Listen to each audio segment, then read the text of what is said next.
नार्चाङ म्याग्दी अन्तपुरा गाउँपालिकाको यो नार्चाङ भन्ने ठाउँमा आएका छौँ। यो म्याग्दीमा पर्छ।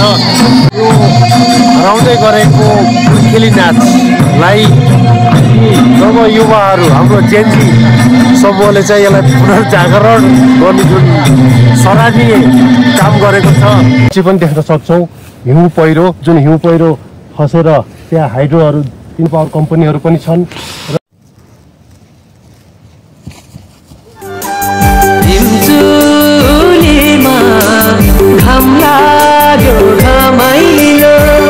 आफ्नै गाउँ आफ्नै ठाउँ लाग्छ नि रमाइलो आफ्नै गाउँ आफ्नै ठाउँ लाग्छ नि रमाइलो माया बेवालालैमा।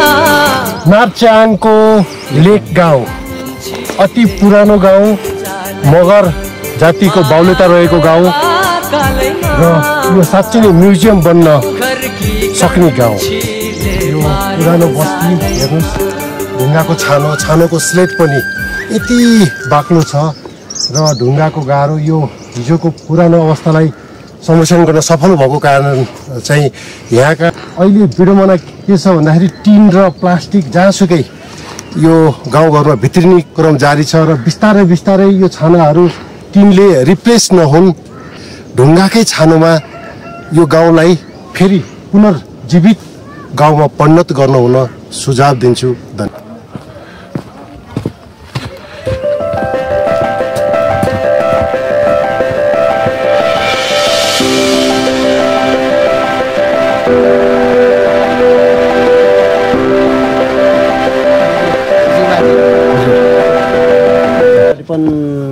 हाम्रो चाहिँ अहिले हामीसँग चाहिँ 4 पुस्तेमा हामी चाहिँ लाग्यौँ। 9 जनाको पऱ्यो। हामी यो घरभित्र चाहिँ बस्थ्यौँ, हामी तात गरी सुत्यौँ। त्यस्तो छ। 4 पुस्ता भनेपछि यो त 100 वर्षभन्दा हाम्रो 4 पुस्ता भयो। ओके, त्यसले गर्दा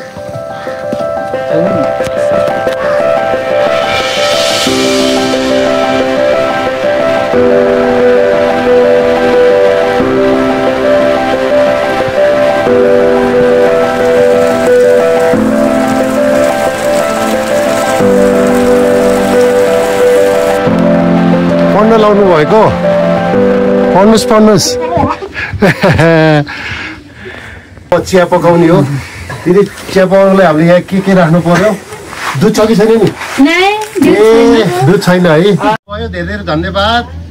अनि ल राम्रोसँग पढ है, राम्रोसँग पढ ल।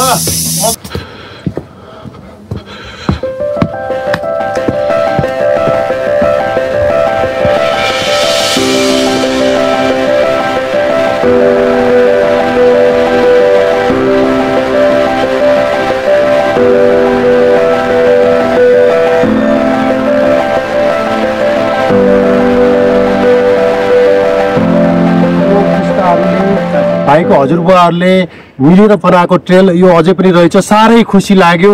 यसलाई फेरि पनि बचाउँ, यसलाई अझै संरक्षण गरौँ, यसलाई अलिकति ठुलो बनाऊ, थोरै सेफ्टी बनाऊ र यस्तो कति सजिलो यो हेर्नु, यो ट्रेल कति सजिलो एन्सेन्ट ट्रेल भन्छ।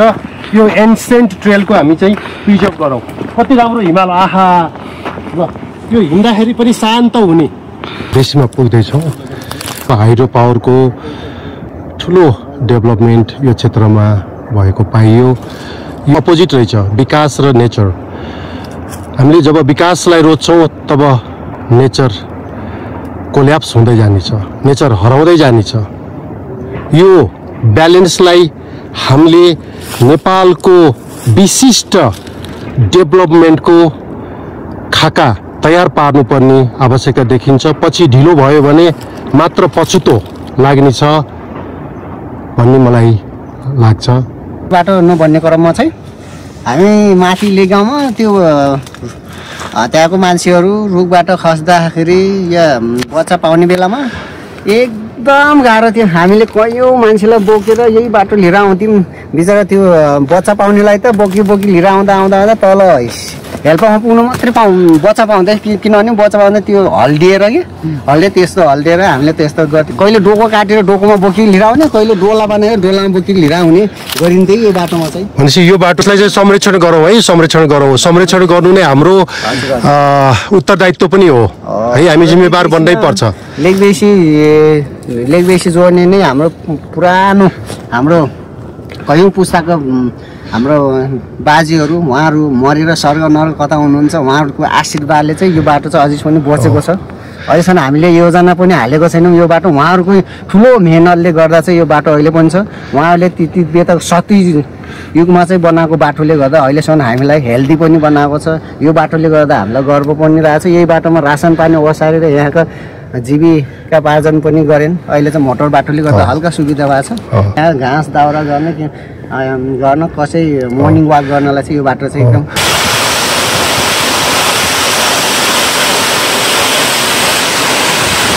1400 मिटरमा रहेको यो सुन्दर waterfall wow what a beautiful